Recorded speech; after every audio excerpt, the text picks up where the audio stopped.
आज मैं बात करूंगा ड्रग्स की। भारत में युवा आबादी है नशे की गिरफ्त में है। अमीर घराने के बच्चे घोषित रूप से नशे का कारोबार चलता है।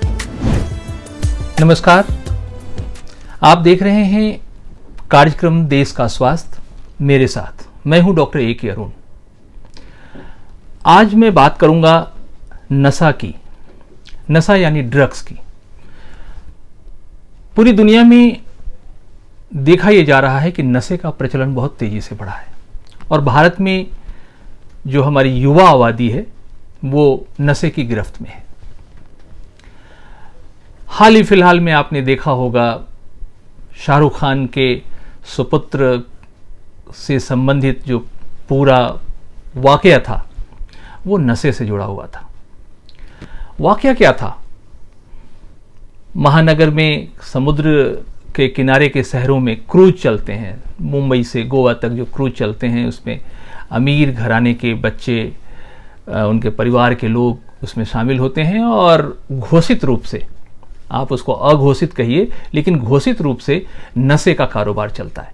नशा, कैसीनो, ये सब पैसे वाले जो समाज है उन समाज की एक तरह से उनके विलासिता की, उनके मनोरंजन की एक वस्तु के रूप में बहुत, एक तरह से कहें तो उस वर्ग में प्रतिष्ठित रूप से स्थापित है। दुख और चिंता इस बात की है कि लगभग आधी आबादी हिंदुस्तान की युवाओं की है और उसमें नशे का प्रचलन बढ़ा है। इसमें कोई शक नहीं कि पिछले 20-30 वर्षों में, यानी कि वैश्वीकरण की पूरी प्रक्रिया जब हिंदुस्तान में शुरू हुई और बहुत तेजी से शुरू हुई, खास करके निजीकरण की प्रक्रिया, उसके बाद से अमीरी और गरीबी के बीच एक खाई, बहुत बड़ी खाई पैदा हो गई है। यानी कि कुछ लोग बहुत अमीर हो गए और बड़े पैमाने पे लोग गरीब हो गए। बावजूद इसके बेरोजगारी बढ़ी, बावजूद इसके रोजगार के अवसर घटे। सरकारी कंपनियां जो थी वो धीरे धीरे निजी कंपनियों में तब्दील होती चली गई, उनको बेचा गया, उसको निजी कंपनियों ने या निजी समूहों ने खरीदा। यानी कि धीरे धीरे सरकार के स्वामित्व की जो कंपनियां थी वो निजी हाथ में चली गई। उसके बाद रोजगार का स्वरूप बदल गया। जो सिक्योरिटी थी एम्प्लॉयमेंट के रूप में, एक आर्थिक जो अस्थायित्व था, एक आर्थिक निश्चितता थी हिंदुस्तान के लोगों में, उसमें काफ़ी कमी आ गई। बहुत सारे सामाजिक सुरक्षा के जो तौर तरीके थे, यानी कि पेंशन था, ग्रेच्युटी थी, उनका मेडिकल इंश्योरेंस का मामला था, ये सब चीज़ें उनके रोजगार से कटती चली गई और एक कॉन्ट्रैक्ट सिस्टम आ गया। यानी कि व्यक्ति को जो भी रोजगार मिलता था वो शॉर्ट टर्म रोजगार होता था और उसमें कॉन्ट्रैक्ट सिस्टम होता था। यानी कि एक बिचौलिया होता था, एक ठेकेदार होता है जो उनको नौकरी प्रदान करता है और वो बहुत कम समय के लिए, उसके बाद फिर उनको नौकरी से निकाल दिया जाता है। तो इस तरह से एक रोजगार के रूप में जो अस्थायित्व था वो खत्म हुआ। उसकी वजह से नौजवानों में जो निराशा बढ़ी, नौजवानों में जो हताशा बढ़ी और नौजवानों में जो एक जिंदगी के प्रति अनिश्चितता बढ़ी, उसी बीच में नशा उनकी जिंदगी में प्रवेश कर जाता है। आपको मैं बताऊंगा कि नशा कैसे मनुष्य के शरीर को प्रभावित करता है, लेकिन उसके पहले मैं आपको कुछ आंकड़ा बता देता हूं। आंकड़े बहुत ही चौंकाने वाले हैं। आप अगर देखेंगे तो जो अंतर्राष्ट्रीय स्तर पर जो आंकड़ा है उसका जो सोर्स है ड्रग वार डिस्ट्रीब्यूशन, माफ कीजिएगा, ड्रग वार डिस्ट्रॉक्शन एंड वर्ल्डोमीटर की जो एक रिपोर्ट है, उसके अनुसार पूरी दुनिया में 30 लाख करोड़ का नशे का कारोबार है। इनमें से लगभग 10 लाख करोड़ का जो कारोबार है वो हिंदुस्तान में होता है। यानी कि यहाँ की लगभग 20 से 25% आबादी नशे की गिरफ्त में है। ये नारकोटिक कंट्रोल ब्यूरो का आंकड़ा है और उसके अनुसार लगभग भारत में 16 करोड़ से ज्यादा लोग शराब का नशा करते हैं। इनमें 30% तो महिलाएं हैं। लगभग 2.5 यानी 2.5 करोड़ महिलाएं देश में शराब, अफीम, कैनबिस का सेवन करती हैं। ग्लोबल बर्डन ऑफ डिसीजेज की रिपोर्ट 2020 के अनुसार, यानी पिछले साल की जो रिपोर्ट है, उसमें दुनिया भर में लगभग 10 लाख लोगों की मौत अवैध ड्रग्स की वजह से हुई है। इनमें से तकरीबन 26,000 के आसपास लोग भारत में मरे थे। नशे की गिरफ्त में हमारे देश के करीब 7 राज्य हैं और दुर्भाग्य की बात है कि दिल्ली से सटा हुआ पंजाब, हरियाणा और नॉर्थ ईस्ट के लगभग सारे राज्य जैसे मणिपुर, मिजोरम और फिर साउथ के केरल और तमिलनाडु के कुछ जिले नशे की गिरफ्त में हैं। अगर आप आंकड़ा देखें तो पिछले 4 वर्षों में पंजाब में लगभग 40,000 टन नशीली दवाइयां पकड़ी गई थी। पंजाब में लगभग 67 यानी 67% परिवार जो है वो नशे की चपेट में है और दुर्भाग्य की बात है कि उनमें से गांव के जो आबादी है वो सबसे ज़्यादा नशे की चपेट में है। मणिपुर की आबादी, आपको अंदाजा होगा, मणिपुर की आबादी पिछले इस वर्ष तक की अगर हम आबादी को देखें तो लगभग 30 लाख वहाँ की आबादी है और वहाँ लगभग 1 लाख लोग नशा करते हैं। ये एक सरकारी आंकड़ा है। ऐसे ही मिजोरम की आबादी लगभग 12.6 लाख है। यहाँ पर भी लगभग 50,000 से ज़्यादा लोग नशे की उसमें हैं। मिजोरम में 2019 में लगभग 49,000 टन नशीली दवाइयाँ पकड़ी गई थी। मणिपुर में भी बड़े पैमाने पे नशे, चूँकि ये सब बॉर्डर का इलाका है, आप समझ सकते हैं कि ये म्यांमार से सटा हुआ है, ये चाइना से सटा हुआ है, तो उस इलाके से यहाँ पर नशे की बड़ी खेप आती है। दिल्ली में सबसे चौंकाने वाली बात है, राष्ट्रीय राजधानी दिल्ली में लगभग 70,000 बच्चे नशे की चपेट में हैं। ये 16, 17, 18 साल की उम्र के जो बच्चे हैं वो करीबन 70 से 80,000 की तादाद में नशे में हैं। ये सब सरकारी आंकड़ा है, नारकोटिक ब्यूरो का आंकड़ा है। बिहार में हालांकि 2013 के बाद से शराबबंदी लागू है और उसकी वजह से वहाँ पर बहुत पाबंदी है, लेकिन वहाँ पर गांजा, चरस जैसे दूसरे जो नशे हैं वो तकरीबन 2019 का मेरे पास आंकड़ा है, उसमें लगभग 7,000 किलो गांजा जब्त किया गया था। ये सब प्रतिबंधित नशा है जिसको कि सामान्य रूप से नहीं बेचा जाना चाहिए। केरल में शराबबंदी है, फिर भी वहाँ नशे का बहुत बड़ा प्रचलन है। हरियाणा में नशे की काफ़ी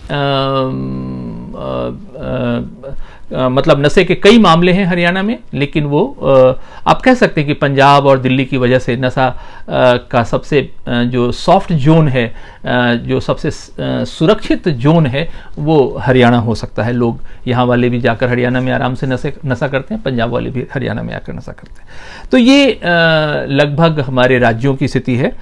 2020 का अगर आंकड़ा देखें तो लगभग सिर्फ एक साल में 1,40,000 लगभग 1.5 लाख करोड़ का नशे का कारोबार हिंदुस्तान में हुआ।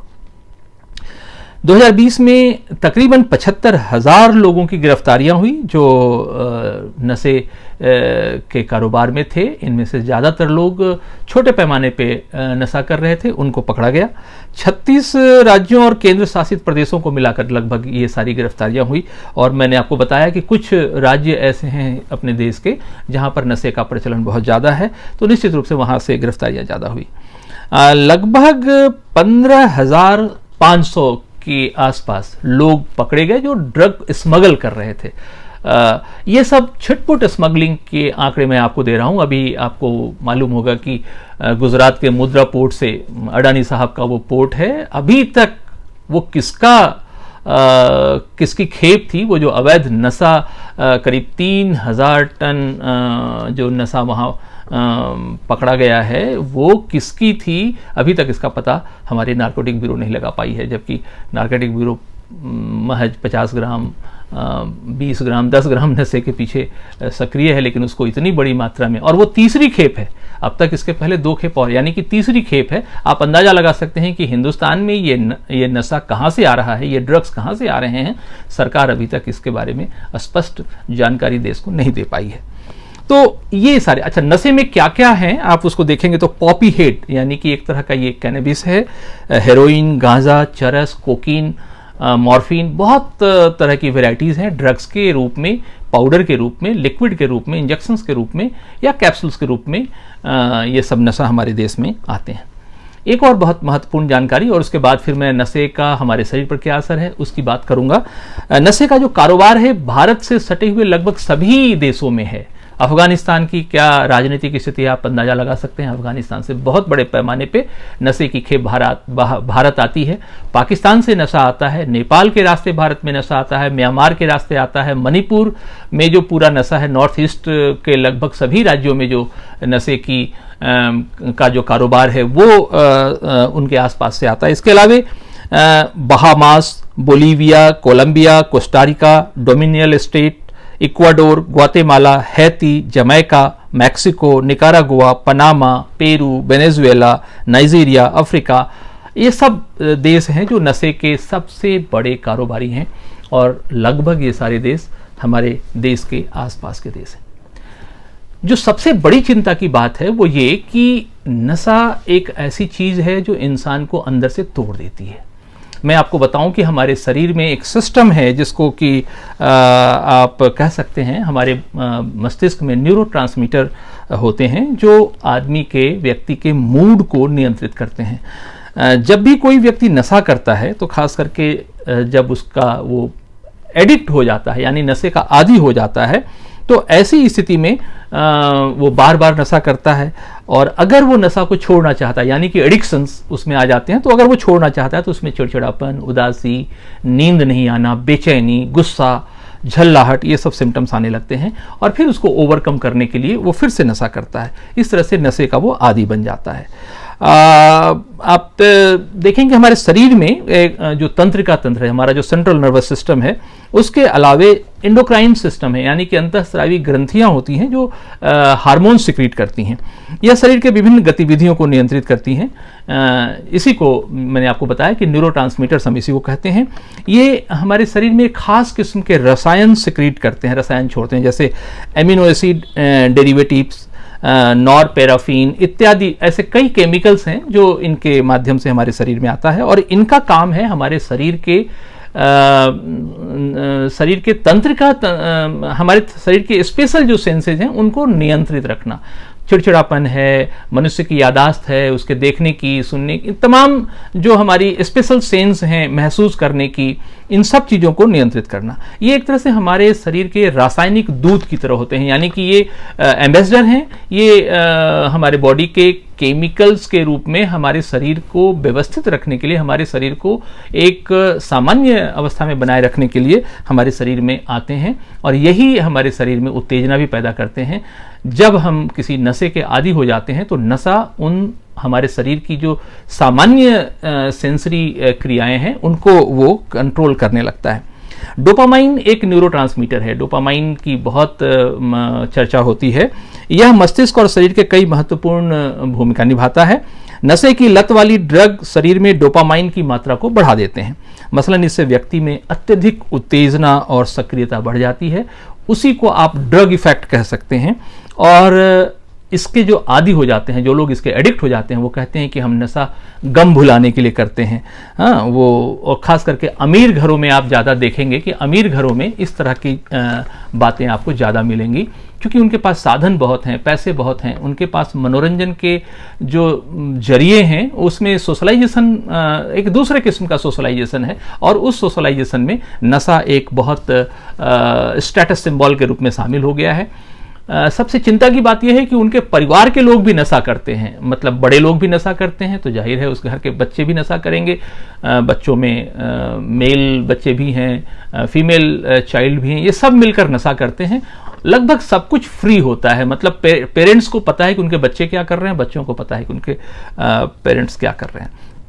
तो और दूसरी चीज़ की जो न्यूक्लियर फैमिली है वहाँ पर नशा बच्चे अकेले में रहना चाहते हैं, उनके कमरे प्राइवेट हैं यानी कि माता पिता भी उनके कमरे में कभी कभार जाते हैं तो जाहिर है कि उनके कमरे में क्या चल रहा है। और सबसे बड़ा सोशल मीडिया एक ऐसा माध्यम बन गया है। बहुत सारे ऐसे साइट्स हैं जहाँ पर बच्चे इस तरह के गेम्स में इन्वॉल्व हैं जिस गेम्स में बहुत ज़्यादा देर तक वो अपने गैजेट्स के सामने, अपने कंप्यूटर के सामने, अपने मोबाइल के सामने रहते हैं और बीच बीच में वो नशा करते रहते हैं। तो ये एक तरह से साइकिल बन गया है, एक विशेष सर्कल बन गया है और उसमें नशा एक इम्पॉर्टेंट कंपोनेंट है। और ख़ास करके वीकेंड में जब ये बच्चे बाहर निकलते हैं तो उसके साथ नशा एक इसेंशियल रूप में जुड़ जाता है। सन 2020 तक जो नशा से जुड़े कारोबार से थे, उसकी वजह से जो अपराधों की संख्या है वो ये नारकोटिक कंट्रोल ब्यूरो का आंकड़ा है 81.6, यानी कि लगभग 82% जो क्राइम है वो नशे की वजह से हुए हैं। ये सरकारी आंकड़ा है। आंकड़ा के जो आंकड़ा है उसको अगर आप न्यूमेरिकल्स में लेंगे तो लगभग 1.3 करोड़ लोग गांजा या चरस का सेवन करते हैं। और इसी आंकड़े में एक बात यह भी है कि ज़्यादा से ज़्यादा जो युवाओं में आत्महत्या की प्रवृत्ति देखी जा रही है। आपने देखा भी होगा हाल फिलहाल में बॉलीवुड से संबंधित जो कुछ घटनाएं हैं जिनमें बड़े बड़े स्टार्स जिन्होंने आत्महत्या की है, उसमें नशा का एक बहुत बड़ा रोल है।